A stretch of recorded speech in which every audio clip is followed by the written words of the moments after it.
Good morning నేను మీ కావ్య. గులాబీ boss meeting ప్రతిపక్ష హోదాలో ప్రభుత్వాన్ని ఎండగట్టాలంటూ ఆదేశాలు జారీ చేసిండ్రు. ఇంద్రమ్మ ఇల్లు రెండో విడత జూన్ 2 నుంచి ప్రారంభం కాబోతుంది. త్రిసభ్య కమిటీ ముందు ఇరు రాష్ట్రాల నీటి పంచాయతీ. సో నా కొడుకుకి సమయం ఇయ్యలేకపోయినా ప్రజలకు సమయం ఇచ్చానంటూ బండి సంజయ్ నిన్న వ్యాఖ్యలు. కోర్టు ముందు హాజరు కావాలి బండి భగీరథ్ అంటూ కోర్టు ఆదేశాలు. సో ఇట్లాంటి వార్తలన్నీ కూడా పేపర్లు ఉన్నాయి. ముందుగా మన తెలంగాణతో స్టార్ట్ చేద్దాం. నీట్ రద్దయింది. రాజస్థాన్ కేంద్రంగా లీక్ జరిగింది అంటూ కూడా నిన్న వార్తలన్నీ మనకు కనిపించినాయి. రాజస్థాన్‌లో నీట్ యూజీసీ 2026 పత్రం లీక్, పరీక్షను రద్దు చేసిన ఎన్టీసీ, పేపర్ లీక్‌పై సీబీఐ విచారణ కేంద్రం ఆదేశం. త్వరలోనే కొత్త తేదీలను ప్రకటించబోతున్నారు. సో ప్రశ్నాపత్రం లీక్ సంబంధించి నాసిక్‌లో కీలక సూత్రధారిని అరెస్ట్ చేసిర్రు. మళ్ళీ నీట్ పరీక్షతో మారనున్న మార్కులు. సో నీట్ సంబంధించిన పరీక్ష దాదాపు ఒకే రోజు మే 3వ తారీఖున ఒకే రోజు 23 లక్షల మంది విద్యార్థులు రాశారు. సో గతంలో రాష్ట్రాల్లో ఏదైనా ఇట్లాంటి పేపర్ లీక్లు ఉన్నప్పుడు కేంద్రం ఎట్లయితే పకడ్బందీగా పరీక్షలు నిర్వహిస్తుందో సో అలాంటి పద్ధతుల్ని రాష్ట్రం అవలంబించాలి. మీకు చేత కాకపోతే కేంద్రానికి అప్పజెప్పండి. సో ఉద్యోగ నియామకాలకు సంబంధించిన ఏ పరీక్షలైనా కేంద్రం నిర్వహిస్తది అంటూ కూడా నిరుద్యోగులు ఉద్యమించిన సమయంలో చాలా నమ్మకంగా చెప్పిర్రు. కానీ ఆ నమ్మకాన్ని కేంద్రం వమ్ము చేసిన పరిస్థితి. అయితే ఈ నీట్ ఎగ్జామ్ పేపర్ లీకేజ్ కంటే కూడా పేపర్ అమ్మకం అనే వార్త ఇక్కడ రాసుంటే బాగుండేది. మే 3వ తారీఖున ఎగ్జామ్. మే 1వ తారీఖు నుంచి కూడా పేపర్ అమ్మకాలు రాజస్థాన్, ఉత్తరప్రదేశ్, జార్ఖండ్, ఢిల్లీ కోచింగ్ సెంటర్లలో సర్క్యులేట్ అవ్వడం, కోచింగ్ నెట్వర్క్లలో సర్క్యులేట్ అవ్వడం, పీజీ హాస్టల్స్లలో సర్క్యులేట్ అవ్వడం, కోట్ల రూపాయల వ్యాపారం జరిగింది. సో దానికి సంబంధించిన సూత్రధారిని వాళ్ళు పట్టుకుంటే చాలా కఠినంగా ప్రిపేర్ అయిన స్టూడెంట్ల పరిస్థితి ఏంటి? నీట్ ఎగ్జామ్ పైన ఆశలు పెట్టుకున్న వాళ్ళ తల్లిదండ్రుల పరిస్థితి ఏంటి? సో అందుకనే ఢిల్లీలో ఇవాళ ఇట్లా నిరసన వ్యక్తం చేసే పరిస్థితి కనిపిస్తుంది. మిషన్ మోడల్లో ధాన్యం సేకరించాలి అంటూ కూడా సీఎం సార్ ఆదేశాలు జారీ చేశారు. సో ఎందుకు ఈ ఆదేశాలు జారీ చేశారంటే తెలంగాణలో ఎక్కడికక్కడ ధాన్యం కుప్పలు కనిపిస్తున్నాయి. కొన్ని ప్లేసెస్‌లో ధాన్యం కొనుగోలుకి ఆ గ్రామాల్లో స్థలాలు లేక శ్మశాన వాటికలు కూడా ఏర్పాటు చేశారు. సో కష్టపడి పండించిన ధాన్యాన్ని ఎప్పుడు అధికారులు వచ్చి కొంటారా అని ఒకవైపు రైతులకు టెన్షన్. ఇంకోవైపు ఆకాశాన్ని చూస్తే అకాల వర్షాలతో ఎక్కడ ధాన్యం మొక్కజొన్న పాడైపోతుందనో ఇంకొక టెన్షన్. సో ఇప్పటికే కొనుగోలు ప్రారంభించాలి. కానీ దాంట్లో అలసత్వం వ్యవహరించారని ప్రతిపక్షాలు ప్రతి ధాన్యం కొనుగోలు కేంద్రం దగ్గరికెళ్లి నిరసన కార్యక్రమాలు చేపట్టింది. సో దాన్ని స్పందిస్తూనే ప్రభుత్వం ఆదేశాలు జారీ చేసిన పరిస్థితి. సో ప్రభుత్వాన్ని ఇక్కడ మనం విమర్శించడం కాదు, ప్రశంసించాలి. ఎందుకంటే అట్‌లీస్ట్ ప్రతిపక్షాలు రైతుల గోసను ప్రభుత్వం వరకు తీసుకెళ్లడంలో ఎంత సక్సెస్ అయ్యాయో, ప్రతిపక్షం గొంతు, రైతుల గొంతు వినడంలో కూడా ప్రభుత్వం అంతే సక్సెస్ అయింది. సో దానికి సంబంధించి నిన్న కలెక్టర్లకు ఆదేశాలు జారీ చేసిండ్రు. ఎక్కడ అలసత్వం ప్రదర్శించినా ఊరుకోము అంటూ కూడా ఆదేశాలు మాత్రమే కాదు సీఎం సార్ వార్నింగ్ కూడా ఇచ్చిర్రన్నమాట. రాష్ట్రానికి 22 టీఎంసీలంట తాగునీటి అవసరాల కోసం కేటాయింపులు. సాగర్ నుంచి 16 టీఎంసీలు, శ్రీశైలం నుంచి 6 టీఎంసీలు, ఏపీ సాగర్ నుంచి 10 టీఎంసీలు అనే వార్తను కూడా త్రిసభ్య కమిటీ సమావేశంలో నిర్ణయించినట్టు అండ్ దాంతో పాటు మీకు మళ్ళీ ఇంకా నీళ్ళిస్తే తెలంగాణ ఆగమైపోతుంది అంటూ కూడా తెలంగాణ సంబంధించిన నీటి అవసరాలను ఏపీ ముందు పెట్టిండ్రు అంటూ కూడా ఒక వార్తని ఇక్కడ హైలైట్ చేస్తూ రాశారు. జూన్ 2న ఇంద్రమ్మ ఇళ్ల పథకం రెండో విడత ఉండబోతుంది. ఆదిలాబాద్ లాంఛనంగా ప్రారంభం ఉండబోతుంది. 21న జరిగే క్యాబినెట్ లో దానిపైన ఖర్చులు, తర్వాత పేద నివాసాలకు సంబంధించిన అంశం పైన కూడా చర్చ ఉండబోతుంది. సో ఇక్కడ ఇంద్రమ్మ ఇల్లు పేర్లు మారినాయి. కాకపోతే అక్కడ ప్రజల అవసరాలు మాత్రం గురించి ప్రభుత్వాలు ఆలోచిస్తున్నాయా లేదా అనేది ఒక చిన్న సందేహం. ఎందుకంటే గత ప్రభుత్వం కూడా డబుల్ బెడ్‌రూమ్‌లు ఇల్లు ఇచ్చింది. సో 1,20,000 పైగా ఇల్లు కేటాయిస్తే అందులో కేవలం 75% వరకు మాత్రమే ఫుల్‌ఫిల్ అయినాయి. సో మిగతా ఫుల్‌ఫిల్ గాలే. ఆ 75%లో కూడా ఇవ్వాలటికి ప్రభుత్వం ఒక సర్వే చేస్తే ఒక్కొక్క డబుల్ బెడ్‌రూమ్ ఒక కొల్లూరులోనే తీసుకుంటే ఫర్ ఎగ్జాంపుల్ దాదాపు 30,000కు పైగా ఉండే వాళ్ళకి కొల్లూరు, తర్వాత ప్రతాపసింగారం, సో ఇట్లా సిటీ ఔట్‌స్కర్ట్స్‌లో ఉండే డబుల్ బెడ్‌రూమ్ దగ్గర పోతే దాదాపు 30,000 మంది లబ్ధిదారులకు నోటీసులు అందజేసింది. ఎందుకు? మీ ఇంటికి తాళాలున్నాయి. మీరు గనక ఇందులో ఉండకపోతే మళ్ళీ ఆ ప్రభుత్వం మీకిచ్చిన డబుల్ బెడ్‌రూమ్ మేము ఎనక్కి తీసుకుంటాము అని. సరే ఆదేశాలు జారీ చేసిర్రు ఓకే. కానీ వాళ్ళ విజ్ఞప్తులేంది? ఎందుకు అక్కడ ప్రజలు ఉండలేని పరిస్థితి ఉంది. ఒకటి, బస్తీలలో ప్రజలు అక్కడ ఉన్నప్పుడు వాళ్ళకు near by ration shop first వాళ్ళైతే తినాలి కదా! సో, అక్కడ రేషన్ షాప్ ఉండేది. అక్కడ రేషన్ వాళ్ళు డ్రా చేసుకోవడానికి ఉండేది. తర్వాత పిల్లలు, వీళ్ళు పనులకు పోయినా కూడా పిల్లలకి అక్కడ దగ్గర ప్రభుత్వ స్కూల్‌లో, అంగన్వాడీలో ఉండేవి. అక్కడ దగ్గరలో బస్తీ దవాఖానాలు ఉండేవి. సో, అందుకనే సంపాదన గురించి పక్కన పెడితే మ్ మినిమమ్ నీడ్స్ అనేవి వాళ్ళకి బస్తీలో ఉన్నప్పుడు చాలా దగ్గరగుండేవి. సో, ఇక్కడ ప్రతాపసింగరం గావచ్చు, కొల్లూరు గావచ్చు ఇక్కడికి వెళ్ళినప్పుడు వాళ్ళకి కనీసం రేషన్ షాప్ లేని పరిస్థితి.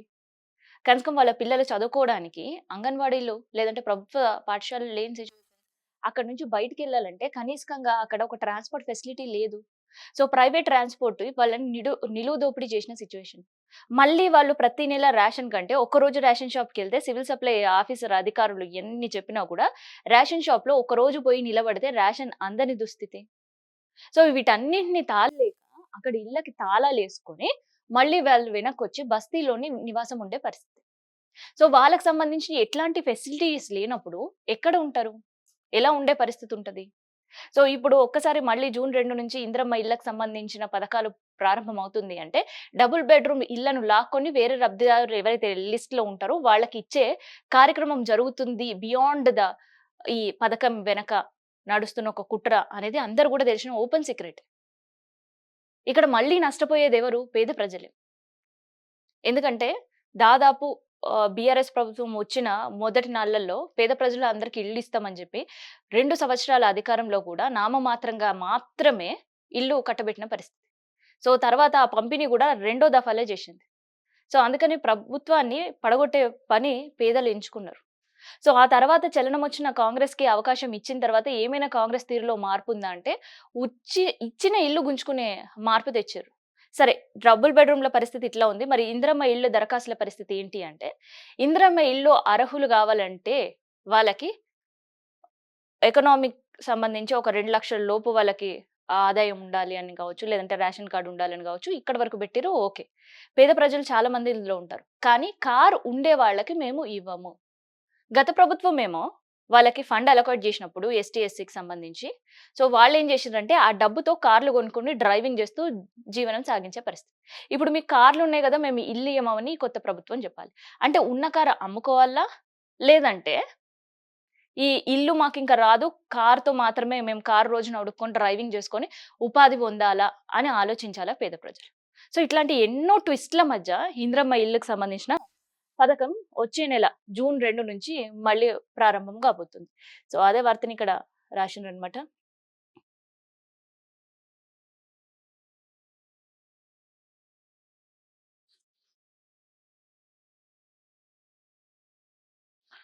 ప్రధాని అమృత్ కాలమట దేశానికి విషయుగమట.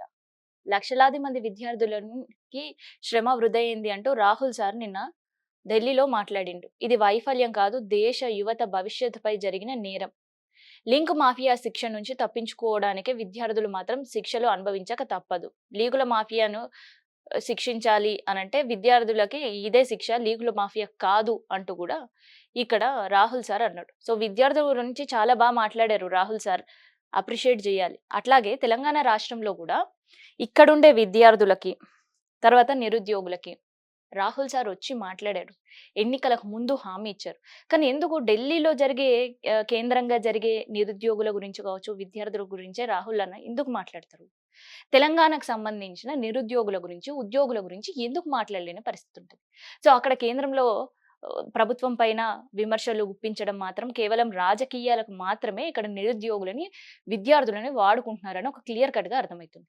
సో, కేంద్రంలో పోనీ ఢిల్లీలో నిరుద్యోగుల పైన లాఠీ చార్జ్ చేస్తే చాలా తొందరగా రియాక్ట్ అయిన రాజకీయ నేతలు ఎవరైనా ఉన్నారు అంటే ఆ ఫస్ట్ లిస్ట్‌లో రాహుల్ గాంధీ సారే.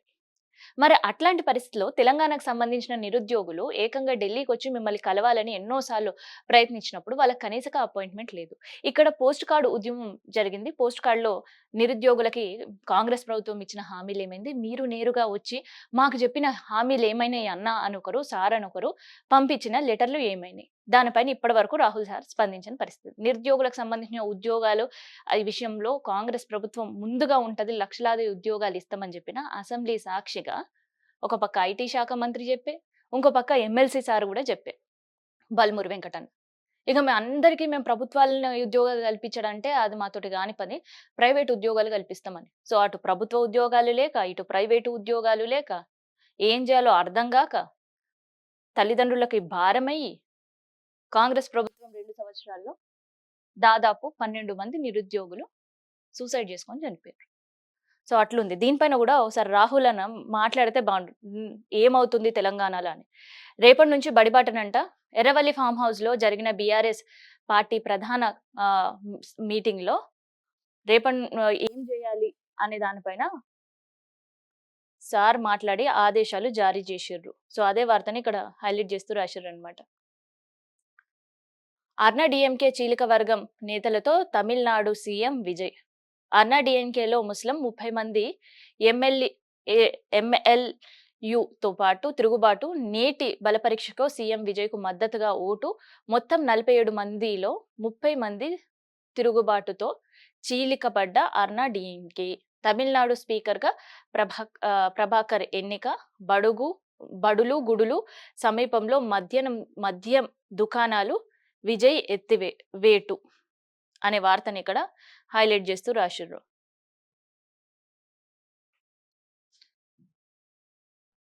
వెలుగు పేపర్ చూద్దాం.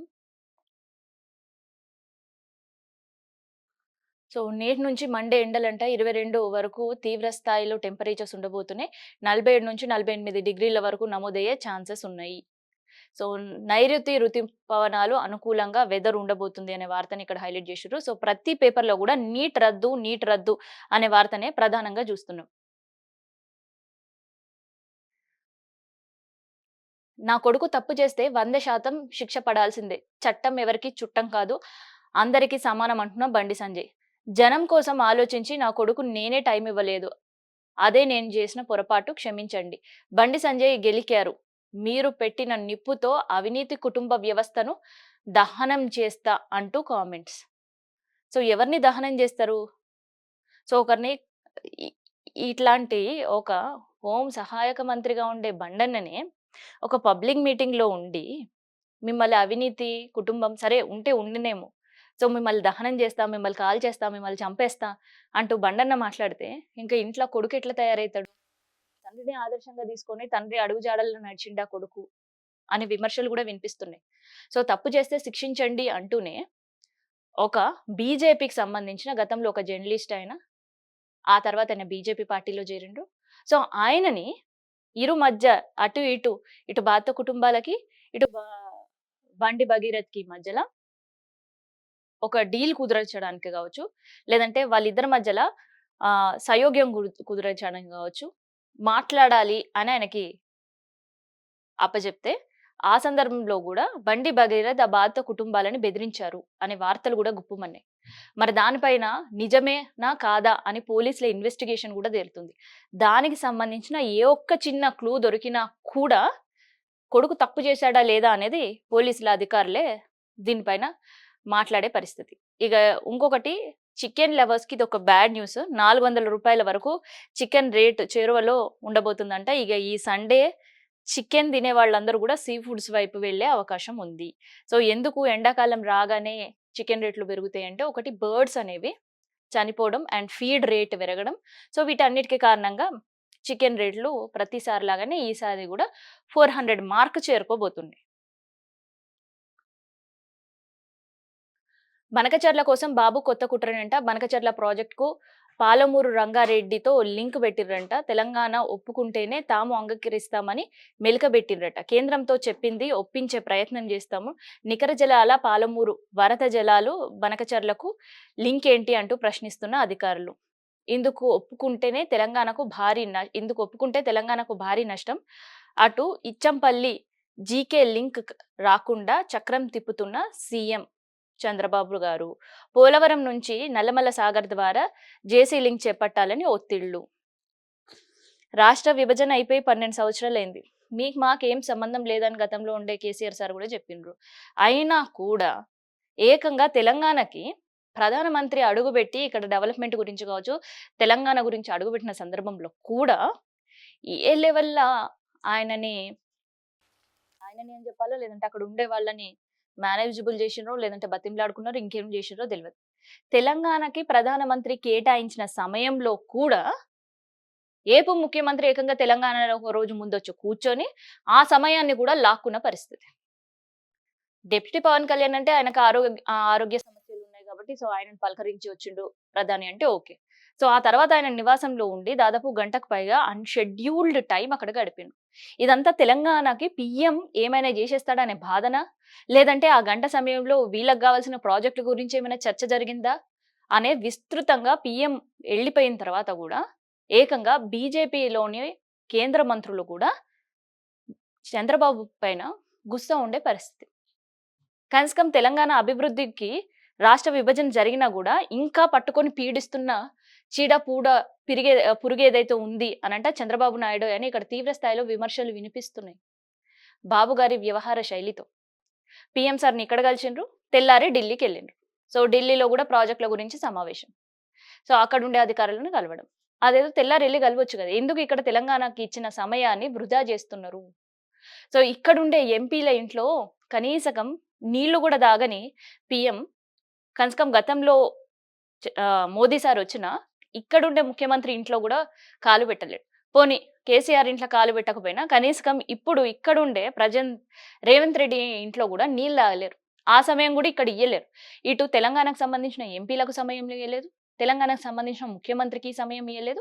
కేవలం ఏపీకి సంబంధించిన ముఖ్యమంత్రి ఇక్కడ హైదరాబాద్‌లో కూర్చొని మంతనాలు సాగించారు. మరి సొంత ప్రాజెక్టుల కోసమా, సొంత గురించి ఏమైనా మాట్లాడిండ్రా? లేదంటే తెలంగాణకొచ్చే నీళ్ల గురించి అడ్డుకట్ట వేయడానికి మోదీ సార్‌కి ఏం చెప్పిండ్రా?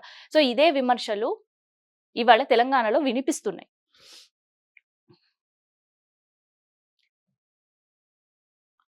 సో ఇదన్నమాట వెలుగులోని హైలైట్స్. నమస్తే తెలంగాణ చూద్దాం. 71,000 మందితో సభ్యత్వం నమోదట. డిజిటల్ బాటలోనే బీఆర్ఎస్ పూర్తి స్థాయిలో కసరత్తులు. సభ్యత్వం నమోదు కోసం జిల్లాల వారీగా ఇన్ఛార్జ్‌లు నియమించాలి. ప్రతి నియోజకవర్గానికి రాష్ట్ర కమిటీ వేయాలి. ప్రధాన కార్యదర్శుల పర్యవేక్షణలో ప్రత్యక్ష శిక్షణ ఉండబోతుంది. గ్రీన్ సిగ్నల్ ఇచ్చిన బీఆర్ఎస్ పార్టీ అధినేత కేసీఆర్. రాష్ట్రంలో పార్టీ బలోపేతంపై నాయకుల దిశానిర్దేశం. ఎర్రవల్లిలో 6 గంటల పాటు సాగిన కీలక సమావేశం. సో నిన్న జగిత్యాల మీటింగ్ తర్వాత చాలా విమర్శలు వినిపించాయి బీఆర్ఎస్ పార్టీ. జగిత్యాల మీటింగ్‌కి సో పార్టీ అన్ని నేనై ముందు నడిపియడం కావచ్చు, అసెంబ్లీలో పార్టీ గొంతు వినిపియడం కావచ్చు, ప్రభుత్వం నోరు మూపియడంలో క్రియాశీలకంగా వ్యవహరించే హరీష్ రావు, తర్వాత కేటీఆర్. సో ఎందుకు వీళ్ళిద్దరూ జగిత్యాలకు సంబంధించిన మీటింగ్ అటెండ్ అవ్వలేదు? సో ఏమైనా జీవన్ రెడ్డి సార్ పార్టీలో చేరడంలో వీళ్ళకి నచ్చలేదా? ఇట్లాంటివి ఎన్నో వార్తలు గుప్పుమనిపిస్తున్నాయి. ఇంకా ఆ చర్చ సాగుతూనే ఉంది. అలాంటి సందర్భంలో గులాబీ బాస్ పిలిచి అందరికి మీటింగ్ నిర్వహించడం అండ్ పార్టీ బలోపేతం పైన సీరియస్‌గా అండ్ సభ్యత్వం పైన గ్రీన్ సిగ్నల్ ఇవ్వడం అని వార్తలు మాత్రం ఇక్కడ చూస్తున్నాం. కానీ బియాండ్ ఆఫ్ ఇట్ పార్టీ బలోపేతంకి సంబంధించి కావచ్చు, తమిళనాడు రాజకీయాలకు సంబంధించి కావచ్చు, సో ప్రాంతీయ పార్టీల బలోపేతం గురించి కావచ్చు అండ్ ఇక్కడుండే ప్రభుత్వం వైఖరి కావచ్చు అండ్ బండి సంజయ్‌కి సంబంధించిన ఇష్యూ కావచ్చు, ఇట్లాంటి ఎన్నో విషయాలు కూడా ఆ సమావేశంలో మాట్లాడారు. సో బండి కొడుకుపై సెక్షన్ 6 బాధితురాలిని విచారించిన ప్రత్యేక దర్యాప్తు బృందం. భగీరథ్‌కు నోటీసులు జారీ. నేడు రావాలంటూ పిలుపు. ముందస్తు బెయిల్ కోసం హైకోర్టులో భగీరథ్ పిటిషన్. తప్పేమీ లేదు, మేము విచారణకు ముందుకెళ్తాం, సహకరిస్తాం. తప్పు చేస్తే ఎవరైనా శిక్షించాలి అంటూ ఏమో తండ్రి ఒకవైపు పబ్లిక్ మీటింగ్‌లలో చెప్తున్నారు. ఇంకోవైపు ఏమో కోర్టు ముందు పోలీసుల బృందం చేత చిక్కక ముందే ఆదేశాలు కోసం, పిటిషన్ల కోసం కోర్టుల చుట్టూ బండి కొడుకు తిరగడం. సో ఇక్కడ తప్పిదం ఎవరిది అనేదంటే భగీరథ్ పైనే ఆరోపణలు వినిపిస్తున్నాయి. మరి నిజమేందా అనేది తేలాల్సి ఉంది. సో ఇదన్నమాట ఇవాళ పేపర్ అనాలిసిస్. మళ్ళీ రేపు పేపర్‌తో మళ్ళీ కలుద్దాం.